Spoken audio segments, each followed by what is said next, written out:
Sadgurunath Maharaj Ki Jai, and welcome to JagadambeReadsMahabharata84.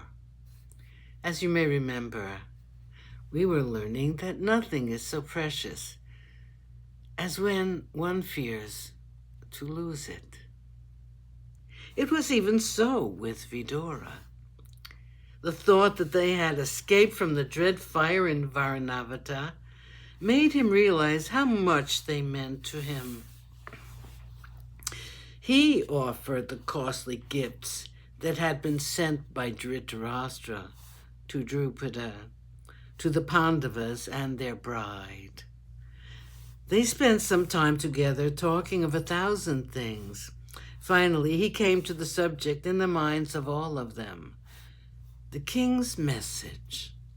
Vidura addressed Drupada and said, "My brother Dhritarashtra asked me to remember him to all of you.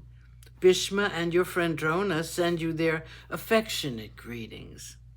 The king considers himself very fortunate in having you as his relation. So do all the Kaurava princes and their elders.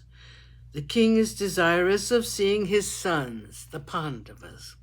So great is his relief at their escaping death at Varanavata that he wants to embrace them with affection." Here, a smile of pure mischief lit up the face of Krishna. Bhima's face was a study.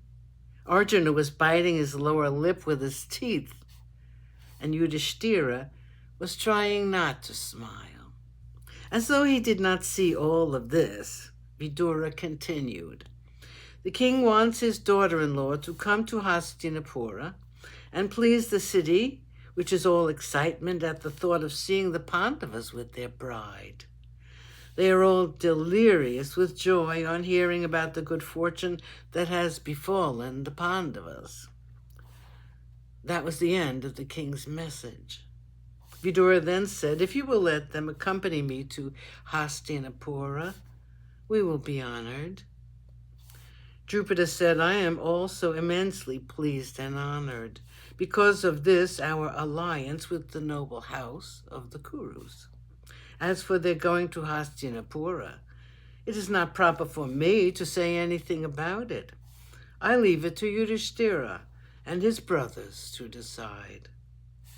Balarama and Krishna are also here. I will abide by their decision."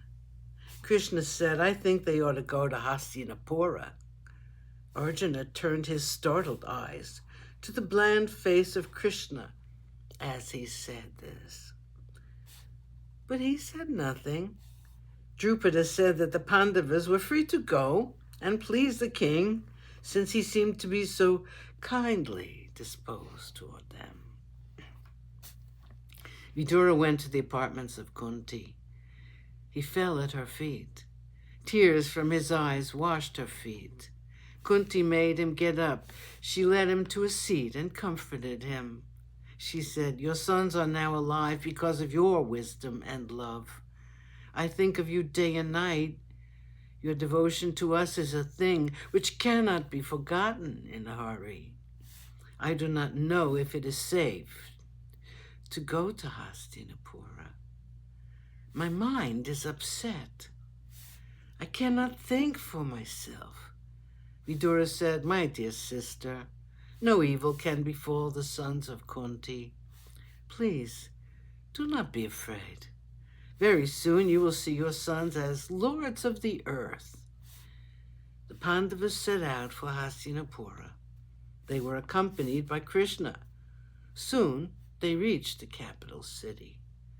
The citizens were all eagerly awaiting the arrival of the Pandava princes. It was so long since they went away. The city was beautifully decorated. The streets were sprayed with perfumed water. There were flowers everywhere.